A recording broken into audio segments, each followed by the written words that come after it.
బంగారాన్ని శుద్ధమైన బంగారం అని చెప్పాలంటే నిప్పుల్లో పెట్టాల్సిందే కదా, కరిగించాల్సిందే కదా. స్వర్ణకారుడు చిన్న పుడక లాంటి సాధనం పట్టుకుని దాన్ని అలా పాదరసం తిప్పినట్టు ఇలా తిప్పాల్సిందే కదా, లేకపోతే మంచి బంగారం ఏదో మనకి తెలుస్తుందా?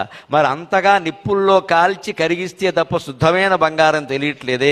భగవంతుడు మనని శుద్ధమైన బంగారంగా లోకాన్ని ప్రకటించడానికి మనకి పరీక్షలు పెడతాడండి, మనకి పరీక్షలు పెడతాడు.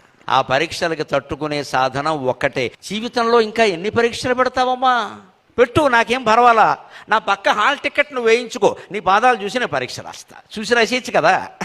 ఇవాళ కష్టపడి చదివి రాసిన వాడికి 90 మార్కులు వస్తే వాడు మోచేయి పైకెత్తే చూసి రాసిన వాడికి 70 మార్కులు వస్తున్నాయి, వాడికి సీట్ వస్తుంది. అందుకని అమ్మా జగన్మాత, నువ్వు నా పక్కన హాల్ టికెట్ నెంబర్ వేయించుకో అమ్మా, నా పక్కనే ఉండు. జీవితంలో ఏ పరీక్ష ఎదురా నీ పాదాలకేసి చూస్తా, అప్పుడు నేను చూసి కాపీ కొట్టేస్తా. నీ పాదం ఏం చెబితే ఆ పని చేస్తా. అమ్మవారు కాపాడదా? ఆ మాత్రం నమ్మకం ఉండద్దా భగవంతుడి మీద?